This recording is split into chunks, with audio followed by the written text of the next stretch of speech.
All right, here we are at the Forge, and we have a new band to Asgard, a new band to hopefully some of you. You guys check them out. This is, what is it called? Locust Grove. The Locust Grove. I'm messing around. Out of Oklahoma City. You guys are filling in for Of Limbo. Of Limbo. They were in a real bad accident, and I talked to them earlier today. They said they're doing good, but they're just kind of out for a while. So these guys are filling in. So it's weird because of Limbo crashed in Oklahoma City. Did they really? Yeah, and we were almost to Oklahoma coming home from another tour, and we turned around and went to North Carolina, which was the first day of this tour. But Of Limbo crashed in Oklahoma City. No so, shit. Yeah, it's like So it's just a weird. yeah. Wow. Well, Glad to hear those guys are doing good though. Yeah, they said that- it's crazy. So yeah, it was. I heard it was a really bad accident, so I'm glad they're doing well. So, well, how about let's introduce you guys and then tell us who you guys are. I'm Vince. I play guitar. Joey, I play drums. I'm Q. I slap at the bass, and our singer is getting some rest. Resting that voice up right now. Okay, well that's good. You always got to rest that voice. And you guys are from Oklahoma City? Yes, we are. Okay, and how long you guys been together? Oh, it's been 3 years now? Yeah, 3 years. 3 years? 3 years, yep. Yeah. And how did you guys get started? What got you guys together? Well, first of all, like Zane, our singer, like he was in a band. They were signed. They were signed to Nuclear Blast, and they were out touring and everything like that. They ended up going through a breakup, and around that time, my band that I was in, we went through a breakup too. So I was kind of in like the waiting period. I knew I wanted to get into something, but wasn't really sure of what.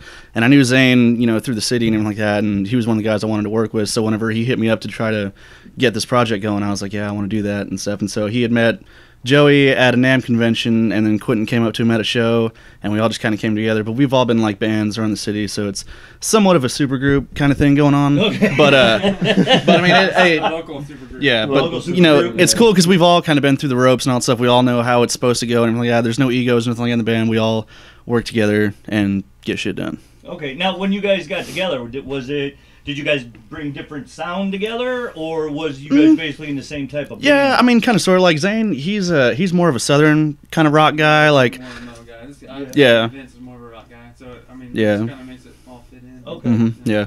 Okay, so when you guys got together and started, where was your first concert? What I'm trying to look. I can't even think. Our first concert. Yeah, what was your first concert? How did did everything come together right away? How did that work? I mean, like, yeah, because we spent like a year like working on material and all that stuff, and like just preparing and like getting ready, and then we finally decided to do a show, and it was at one of the bigger venues in Oklahoma City, and we were headlining, and like there was a lot of people there. As far as the show, like I thought it went pretty well. There was one song where we used a cigar box guitar. Really? And it just went completely out of tune. And so that's like the intro of the thing. So when you're just jacking around on an out of tune instrument, that was probably my worst part about that show. But everything else besides that was great. I mean, we did really well. We gained a lot of fans and everything, and let everybody know what's up now. Yeah. So. Yeah, definitely. And you guys said you've been around 3 years now? Yep.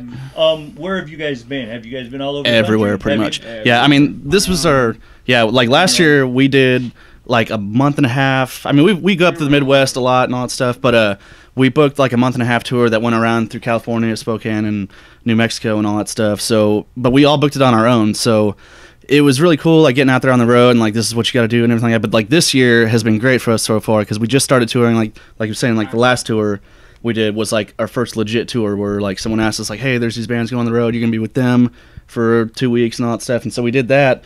And like they were saying, like we were just about home, and then those dudes got in a wreck, and we're like, "Hey, can you jump on this tour?"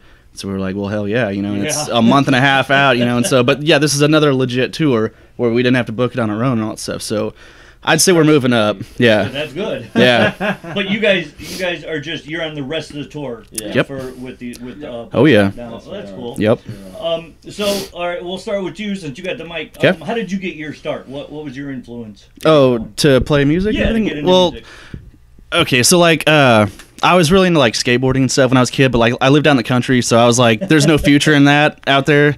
So my mom, 1 year for Christmas, she begged my dad to get her an acoustic guitar, and so he got it for her, but she never played it. So summer break out in the country, I had nothing else to do, so I was like, well, I'll pick up this guitar and see how it goes. And so just started teaching myself how to play, and everything like that. And I remember I was in high school and I tried out for a band, and they were like, yeah, you just don't have what it takes. And it just like, it devastated me because I thought that I was good, but I was like, okay, well, I'm going to prove you guys wrong. Yeah. And so I started working my ass off, and then started getting in bands and started going from there. And here we are. Joey? Oh man, okay. What? I grew up listening to a lot of like 70s and 80s hard rock and metal. I like that old school stuff. I was a huge fan of it. And I remember seeing a live video of Iron Maiden playing live, and I always thought the guitar players looked cool and all that stuff. Of course they did their thing, but the drums is what like got my attention. And like Clive Burr was like one of my favorite drummers back in the day. And so after seeing him play, seeing what he does, just seeing how it made that person feel, I was like, I wanted to be where that was. And I was only like 5 or 6 years old, so I was like really young. And that's kind of like where my whole journey started. But like the first 6 or 7 years of me playing, like I was like huge into thrash metal, so I like to play like super fast and all that. And then like here within the past like 4 or 5 years, I just kind of started expanding my drumming abilities and my music abilities, and started listening to all other kinds of artists and bands and stuff like that. But I've been in various bands, toured for so many bands, and just every everything is just was just a new experience for me at the time. And now that I've kind of been around, it's just, it's nothing new to me. Yeah. And I still like doing, I still enjoy it. So, that's kind of how I got my start, was just that old stuff. Yeah, exactly. Hell yeah. You're going to get on stage and be, God, this really sucks. I got to beat these fucking skins again, and I just don't want to. So, yeah. Oh, boy. Mine's pretty simple. Like, Korn is my biggest influence, and so Philly on the bass, I was like, just watching those videos, I was like, that's what I want to do. So that's what I do. I'm playing with my fingers and freaking rock out. So he slaps the shit out of the bass. Yeah, he really does. So yeah, no, it's this right there. It's this right there. You know what I'm saying? The girls love it too. So. Yeah, I'm saying. We don't call him the dog for nothing. So if now I'm going to ask you some questions that usually I get from listeners and fans and audience. A couple of them. What is some music that you guys listen to that your fans would probably say no, that ain't? Because mine is, I listen to a lot of Frank Sinatra and a lot of Dino, and I listen to it all the time. Oh man! So like that, what would be your guys's? Well, one off the top of my head would be The Weeknd. Love that dude. And then Justin Timberlake, he's a badass, funny dude. So like, there's a couple right there. I hated Justin Timberlake and the whole fucking boys. Yeah, thing, right, but until I saw him on Saturday Night Live, dude, when I saw him for the first time, he blew me away. The way he doesn't take himself seriously, the way he just acts a fool and don't care, that he won me over. Him and Jimmy Fallon are great. Oh yeah, they're awesome. Yeah. They just don't. They're just like, I'm gonna make you laugh, and I don't care how I'm gonna fucking do it. And Justin Timberlake, he really, the first time he was on and he did those skits, I'm like, okay, yeah, he got me. That was it. But I still don't like the boy band thing. But and the way he performs, he got me. So So who would yours? Oh man, mine would definitely be Adele. Yeah. Oh really? Man, I don't know, like just within these past like 3 or 4 years, she's just such a fucking genius. Really? Adele is. Oh my god. Like if all 3 of her albums she writes and composes all of her own music. She's just so goddamn talented. And I've told so many people that, and they're just like, a guy looking like you listens to music like that? And like, I don't know, just no matter what mood you're in, like Adele just fits it all the time, And I know she usually writes, songs about sad stuff, but just whatever mood you're in, dude, like Adele just kicks so much ass. Like, it doesn't matter what you look like, it's what you who cares? Exactly. What the hell? Hell yeah. I would have to say Blacktop Mojo. No, I'm just kidding. I hope they see this later. He just said that's what he listens to on the off time. Yeah. You know, so he might be a boy band, you know, on the outside. Well, dude, like my mom, you know, like growing up, like she listens to all kinds of stuff. Like she listens to Motown, the oldies and stuff, and she'll listen to Backstreet Boys and NSYNC and all that stuff. So I'd have to listen to it because she'd listen to it. And it's like, it did kind of grow on me. It's like whoever wrote those songs, they pulled it off fucking phenomenally. I mean, they're very well written and all that stuff, and that's what I appreciate is great songwriting, you know? Yeah. So like, yeah, like Motown is definitely like a huge thing for me. I grew up with Motown. My mother, that's all we ever listened to growing up. Dude, Sam Cooke. 70s and 80s. Now, I my very first album was Kiss Rock and Roll Over. Oh, but nice. my ma had me so into Motown growing up in the 70s. It was just everything. And now I have it on my phone, and my kids are like, what the hell are you listening to? I'm like, you have got to hear, because if you like good music and good, I mean, that's because they weren't considered boy bands. They were considered groups back then. Yeah. And they were always in sync. They were always cohesive, and everything came together all the time. Now it's like, you know, you got to talk, you guys don't practice enough. You can hear it. You guys don't do this. But these guys, they just come together, and there you had it, you know? So, I mean, yeah, the Motown thing, totally get that. And one other... What up? Joyous Wolf hanging out. That's him. We're gonna be with you guys here. Do the sprinkler. The next question is I get from fans. Where'd the name come from? Okay, so He was like, I got that. So Zane, you know, our singer, he was in another band. They were signing him like that. Well, they were starting to write for their second record, and so they were throwing out ideas for an album title. And so they were big into like Oklahoma history. And so Zane was looking through an Oklahoma history book and found out that there was a Civil War battle in a town in Oklahoma called Locust Grove. Yeah. And so they're going to call it the Battle of Locust Grove. Nobody else really liked the idea, so he kind of just kept that in the back pocket. And so whenever the band split up, he was like, "Well, Locust Grove was pretty dope, so we'll roll with that."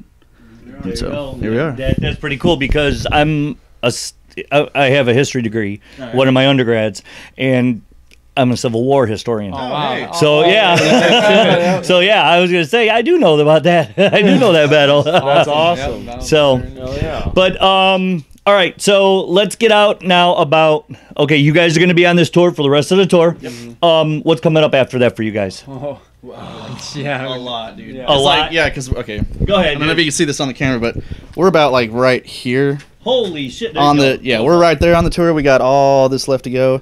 And so we're hitting up, like, let me see. We're going, okay. Jesus, okay, we're going to, like, Idaho, Illinois, Missouri, Tennessee, Alabama, Arkansas, Texas, Arizona, California, Washington, Idaho, Oregon.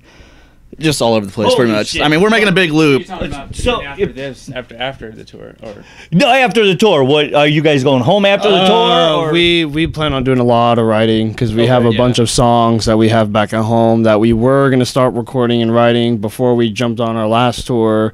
And I mean, shows have just been coming up just like that. We haven't had any time to sit at home and like actually finish these new songs. But yeah, just writing new songs. Saving up some money and just saving money. And definitely getting some sleep and all that stuff. I mean, we have other obligations at home, but oh my God, sleep, writing. That's a lot of it, man. Well, if you guys, before I let you guys go, I'm going to let you in on something you guys probably don't know of. We have attached to us their apps. It's an app called Asgard Connect, and what it does, it connects you with lodging. People that will put you up for free around the country, and it also connects you with venues, booking personnel, promoters.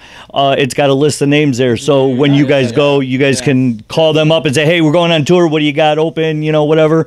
But there is lodging. I live an hour away in Indiana, so if you guys ever come through that way, or if you guys need, I'm 45 minutes from South. I'm halfway between here and South Bend. It's called Portage, Indiana, and you guys have to pass. If you're going to South Bend, you have to pass my exit. And I'm exactly 1.5 miles off. Hey, whenever. But yeah, No we're one realizes how much that helps us out too. If like just staying in the house or just bringing us food. Like Kathy, thank you so much for bringing us food, and like she fed everybody, and so That's cool. people like that are huge. So for us on the road, we have it's Yeah. called Asgard Connect. It's a free app. Just download it, and it gives you a list of even has like a blacklist if anybody ever gets. Oh, thank you.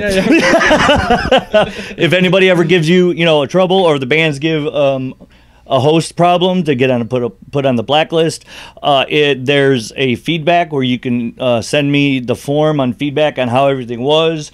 Anything like that. So get in contact with the people on there and see if they're in the areas that you're going to be.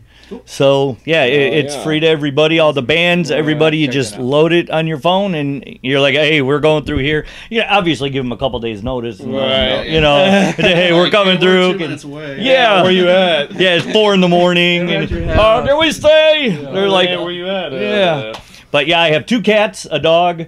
My 20-year-old son lives with me, and sometimes my grandson, who's 2, so he'll be running around. But all right, well, have a great show tonight. And then, of course, we'll be seeing you guys down the road more often now that we know who you are. Yes. And where can they get your stuff? You got a website? Yes, we have website, Facebook, Instagram, Twitter, SoundCloud, YouTube, Spotify, YouTube, everything. every goddamn thing. We got it. Locust. Now, is it under Locust Grove? Yeah, or? Locust Grove Band or Locust Grove Music. Either one Okay. of the two, it's us. Okay. All right, guys. There you go. We're gonna go catch their show tonight, and they're gonna be on the rest of the show, rest of the tour with Black Dot Mojo. So catch them down the road. We'll see you back here on Asgard Radio.